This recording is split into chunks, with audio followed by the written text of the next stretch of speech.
Inicialmente, eu queria agradecer o IBRAOP pelo convite para estar aqui hoje, na pessoa da Adriana Portugal. É uma alegria e um prazer muito grande. Gostaria de saudar também todos os colegas que estão dividindo aqui o painel comigo e todos os presentes. Eu vim falar sobre um livro que foi lançado no dia 25 de maio de 2023, não por acaso, nessa data, 25 de maio de 2023, Lindalva Torquato Fernandes completaria 100 anos. E quem foi Lindalva Torquato Fernandes? Ela foi a primeira mulher, a primeira conselheira de um tribunal de contas no Brasil, na época chamada de ministra. Isso aconteceu, ela tomou posse em 1961 no Tribunal de Contas do Estado do Rio Grande do Norte. Então, esse livro que eu venho conversar um pouquinho com vocês sobre ele hoje, o título dele é Mulheres no Controle Externo, uma homenagem ao centenário de Lindalva Torquato Fernandes. E o título do livro, Mulheres no Controle Externo, uma homenagem ao centenário de Lindalva Torquato, tem o intuito de enfatizar que ele não é simplesmente uma homenagem ao centenário de Lindalva Torquato Fernandes, dessa pioneira que abriu as portas para todas as mulheres que trabalham hoje nas cortes de contas do país, mas é uma homenagem a todas as mulheres que atuam em tribunais de contas. Então, por isso que a gente decidiu colocar não apenas uma homenagem ao centenário, mas mulheres no controle externo, porque o objetivo da obra é esse. A gente diz que a ideia é celebrar o passado, enaltecer o presente e clamar por um futuro com uma maior participação de mulheres com sua atuação no controle externo. Então, esse livro, a ideia dele é realmente fazer essa ponte entre passado, presente e futuro. O livro, eu dividi minha fala em 3 partes. Primeiro, eu vou falar um pouco sobre o livro, depois um pouco mais sobre quem foi Lindalva Torquato Fernandes e, por fim, sobre a vida, alguns aspectos sobre a vida dessa pioneira. O livro ele foi escrito apenas por mulheres atuantes no controle externo. Então, nós temos conselheiras, auditoras, conselheiras substitutas, procuradoras que atuam no controle externo de norte a sul do país, que escreveram temas técnicos sobre finanças públicas e também alguns dos artigos trazendo um resgate da memória institucional dos tribunais de contas, falando sobre a participação feminina nesses tribunais. Então, o livro tem esse caráter. Eu vou mencionar para vocês aqui alguns artigos que estão presentes nessa obra.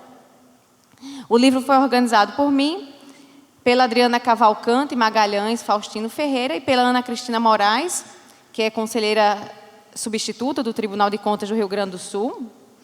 Foi publicado pela Lumen Juris e contou com o apoio da Atricom e do IBET, Instituto Brasileiro de Estudos Tributários. O prefácio foi da ministra Ana Reis, agora aposentada do Tribunal de Contas da União. E teve artigos super interessantes, eu vou ler aqui para vocês alguns dos títulos para despertar a curiosidade. O livro está sendo vendido, acredito que na saída aqui do evento. A gente tem alguns exemplares disponíveis. Então, só para que vocês tenham uma ideia. O primeiro capítulo, ele fala sobre a história da primeira ministra de Contas do Brasil.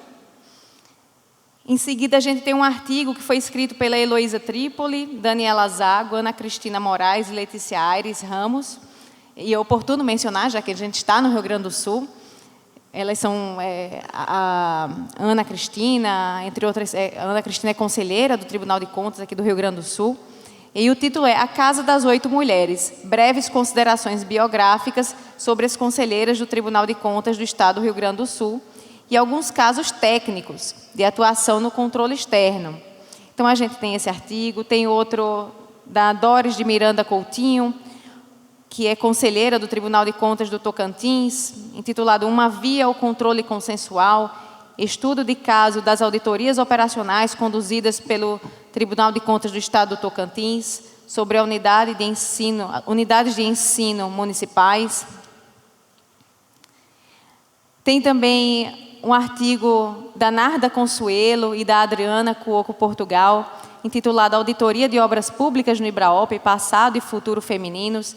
Então, muitos outros, é um livro riquíssimo, fica a dica para quem quiser adquirir.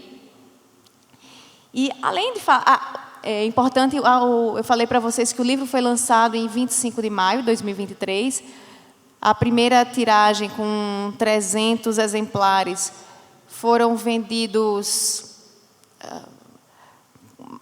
Bom, desses 300 exemplares, eu tenho aqui 11 exemplares que sobraram para serem vendidos, tá? Então, realmente foi um sucesso o lançamento em Natal, sobraram poucos exemplares para serem vendidos aqui. E, como eu mencionei para vocês, falar um pouco sobre a conselheira Lindalva Torquato Fernandes, né? Ela nasceu... Bom, ela faria 100 anos em 25 de maio de 2023, então ela nasceu em 25 de maio de 1923. Quando ela tinha 30 anos, em 1953, ela foi eleita deputada estadual. E, em 1961, foi nomeada ministra do Tribunal de Contas do Estado do Rio Grande do Norte, tendo sido presidente do TCRN por 2 ocasiões, em 1978 e em 1982. Então, mais detalhes sobre a vida profissional de Lindalva Torquato vocês encontram no livro. Tem um estudo bastante detalhado sobre casos que foram julgados, enfim, uma análise bastante profunda sobre a vida profissional. Mas eu queria trazer um pouco, até para... fechando esse painel no dia de hoje, trazer um pouco sobre a vida de Lindalva Torquato. Eu acho que é interessante falar isso. Eu acho que é uma inspiração para mulheres e também para homens. Então, trazer essa história. Lindalva nasceu, não sei se vocês conhecem o mapa do Rio Grande do Norte. O Rio Grande do Norte tem um formato de elefante. E ela nasceu em Luiz Gomes, próximo a Pau dos Ferros, que fica lá no Alto Sertão, na tromba do elefante. Imagine, enfim, há 100 anos. De uma família super numerosa. Meu avô, enfim, ela tinha 21 irmãos. Veja, né, que realmente uma família bastante grande. E ela era a mulher mais velha, a segunda filha mais velha e a mulher mais velha da família. Ela perdeu, meu avô, na verdade, ele casou, da primeira vez teve 12 filhos, depois deixou pouco, teve mais 10. E, então, minha avó, ela perdeu a mãe cedo, ela tinha 17 anos quando a mãe faleceu, e teve que voltar para Pau dos Ferros para cuidar dos irmãos. Então, ela apenas concluiu o ensino fundamental e voltou para Pau dos Ferros para cuidar, né, dos irmãos. Depois ela casou, teve com meu avô se chama José Fernandes, e casou, teve 6 filhos. Quando meu avô era prefeito, José Fernandes, Lindalva Torquato Fernandes, acho que o sobrenome dá para perceber, ela era minha avó, José Fernandes, meu avô. E quando enfim, a filha mais nova dela, minha tia Virgínia, estava com um pouco mais de 1 ano, surgiu a oportunidade dela se candidatar a deputada estadual.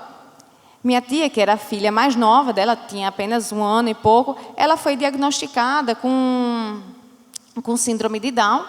Na verdade, naquela época era muito difícil identificar. E veja que minha avó, ela morava, como eu disse, em Pau dos Ferros, que para viajar para Natal naquela época era um dia inteiro de viagem, né? Com 6 filhos, o mais velho não tinha 10 anos, a mais nova com pouco mais de 1 ano, e surgiu a oportunidade dela se candidatar para deputada estadual. Até o momento, o Rio Grande do Norte só tinha tido uma deputada estadual, que não tinha sido eleita pelo voto direto, e então Lindalva Torquato se candidatou, foi eleita a primeira deputada estadual pelo voto no Rio Grande do Norte, e teve que se mudar para Natal, um dia inteiro de viagem, de distância de Pau dos Ferros. E na época, ela contava, meu avô contava, ela, quando se candidatou a deputada estadual, meu avô, né, falava, ela tinha medo, porque dizia, como é que eu vou cuidar das crianças, como é que vai ser isso? Ele fez, a gente vai dar um jeito. Então aqui o papel do homem, né, suportando, então a gente vai dar um jeito, a gente vai resolver, a gente vai conseguir.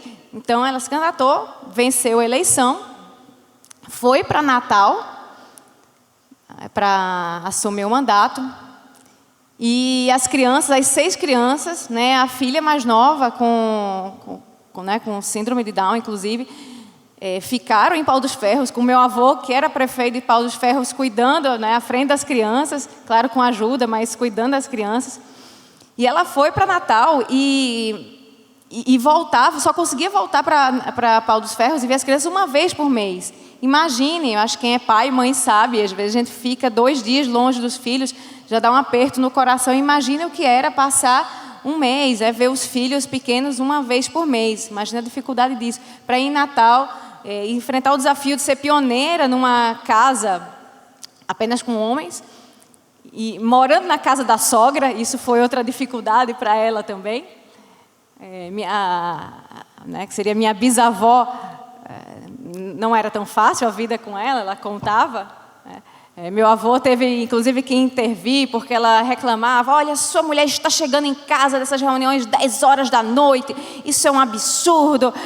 E ele dizia, mamãe, pare com isso, eu confio na minha mulher, eu apoio ela e eu confio nela. Não, porque, enfim, minha avó queria desistir, era muito difícil, ele estava lá sempre apoiando, dizendo, não desista. E, enfim, né, enfrentou a mãe, disse, não, eu confio na minha mulher, né, como a gente diz em Natal, pare de aperrear ela. Enfim, e ela dessa maneira seguiu e teve um papel importantíssimo na Assembleia Legislativa do Estado do Rio Grande do Norte, inclusive para a conquista de direitos de pessoas com deficiência. Ela criou a lei que reconheceu a utilidade pública da clínica Heitor Carrilho, que foi a primeira unidade da APAI no Rio Grande do Norte e uma das pioneiras no Brasil também. Então foi super importante. Então veja, aquilo que, né, imagine a dificuldade de deixar a sua filha com determinadas limitações, 1 ano e pouco, mas a vivência dessa situação fez com que ela criasse essa lei e que foi importante para toda a sociedade, né, e romper diversas barreiras. Depois que ela deixou, então, a Assembleia Legislativa, houve o convite né, por parte do governador do estado na época, para que ela assumisse o Tribunal de Contas, e assim aconteceu. Em 1961 ela tomou posse, em janeiro de 1961 tomou posse no Tribunal de Contas do Estado do Rio Grande do Norte, e sendo, portanto, abrindo caminho para que posteriormente diversas outras mulheres assumissem a mesma posição. E aí aqui, olhando para o futuro, eu acho que a gente ainda tem um longo caminho a percorrer nesse sentido. Na apresentação do livro eu falo sobre isso. A gente ainda tem 11 tribunais de contas que não tem uma única mulher na sua composição. Mais 10 estados que têm uma única mulher. O estado do Piauí é o único que tem 4 mulheres na sua Corte de Contas, então onde as mulheres são maioria, é o único estado. E aí esse livro, como eu disse, ele é uma ponte entre o passado, o presente e o futuro, né, em que a gente clama por um futuro com maior equidade entre homens e mulheres. E acho que essa é uma luta não apenas das mulheres, acho que é uma luta também dos homens, para que, enfim, a gente tenha um mundo melhor, mais justo, e que os tribunais de contas, as cortes de contas do país caminhem nesse sentido. Obrigada.